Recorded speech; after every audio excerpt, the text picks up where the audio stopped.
What's going on, everybody? Welcome to another Casual Conversation Friday. And if you can come up with a better name for this topic or for this little Friday episode, please leave it in the comment down below because Casual Conversation Friday is just too much. At any rate, so today I want to talk a little bit about DSP processing. And even though I kind of touched on subscription-based models last week, this week Universal Audio Spark had just come out yesterday, the 30th. And I posted a video on that and how I was kind of disappointed, how they really didn't stick the landing. If you're not aware, Universal Audio come out with a subscription-based plan called Spark, and they only give you about 19-20 plugins for $20 a month. So I like the idea of it. Like I had mentioned in the video, I'll leave a link in the description down below. I like the idea that Universal Audio has to, and it's native, by the way. You don't need hardware for it. I think that's really cool. So I think it's kind of funny. I want to talk about DSP processing on interfaces this week, and then they release Spark, which is really cool. So let me go ahead. I'm going to screen cap my iPad here so I can show you guys some of the comments on that video, which is already really popular. And most people have the same idea that I do. They have the general idea that I have on this one.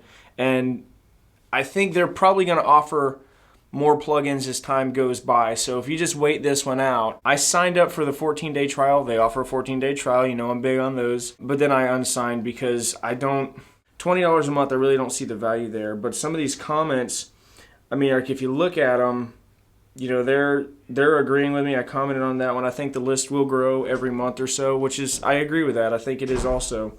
Let me see. I'm glad I didn't spend thousands of dollars on hardware and plugins. I did spend thousands of dollars on Universal hardware and plugins. I don't have any anymore, but I did. I've had 4 or 5 Apollos. This guy right here, I agree with your summary 100%. Guess all we can do is wait for the value to eventually make sense. And that was kind of the general idea that everybody had was, yeah, you know, it's cool, but I wish they would have given us a little more for $20 a month. But anyway, so DSP processing, do I think it is dead? Well, I mean, I just bought the Zen Q Thunderbolt, so I don't think it's dead, but I also don't think that it's at a super strong point right now because computers are getting so fast. Like I've got the M1 MacBook Air, and that thing, you know, at a buffer of under, you know, well, around 64 is what I've got my buffer set at. I get about 4.8 seconds or milliseconds latency. And the problem that I have with computers is, yeah, they're super fast, but for me, I use a lot of virtual instruments, okay? This might not be your work case. I use a lot of VIs. I use a lot of plugins. Yes, if you're going to record just raw audio, no, you don't need a DSP interface. But the way that my workflow is, sometimes I have artists, sometimes myself included when I'm singing on a song or something like that, we're towards the end of production. And even though this computer's super fast, when you start getting, you know, whatever 50, 60 tracks with DSP, you know, with plugins and virtual instruments, any computer is going to bog down to a point. Especially for me, sometimes I get crazy and I start using 96K 24-bit, which actually helps with latency, believe it or not. There is a scientific reason. You'll have to Google it because I'm not smart enough to give you the proper explanation, but you get less latency if you record at a higher kilohertz. It's kind of weird, but it makes sense once you read the article. Anyway, but yeah, that's why I think DSP is maybe on life support. I don't think it's dead just yet. I definitely think it's on its way out because that's just how technology evolves and advances. Pretty soon we're not going to need DSP interfaces at all. I don't think we're there just yet because for one thing, not everybody has a silicon Apple or a semi-fast computer. Even if you're a PC person, Intel makes some super fast chips, also AMD. But not everybody has a powerhouse, you know, of a computer. And you can spend thousands on a machine to really get it to that level, or you can just buy, you know, a DSP interface. You kind of have to weigh the pros and cons on that, like your cost and your cost to benefit kind of ratio thing. But I personally don't think they're dead yet. Like I said, I think they're on life support. I don't think they're dead.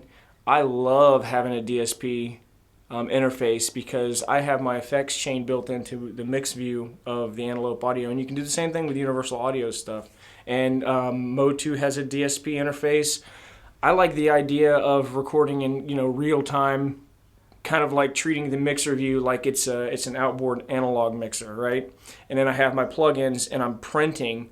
I dedicate it. Now I'll only print light compression and auto-tune if I'm using auto-tune. If the client wants auto-tune or if I'm personally using auto-tune, I'll print auto-tune and a light compression, like a 4-to-1, 2 to 4 dB reduction. Not a whole lot, just to kind of level out the transients and stuff a little bit. I personally like having DSP, but I don't think you necessarily need it. I think it just really depends on your workflow. But I think companies like Universal Audio and like Antelope Audio, I think they know that and they're seeing that and they're starting to kind of change their business model a little bit. I don't think DSP interfaces will be relevant, and I'm gonna be generous and say 5 years.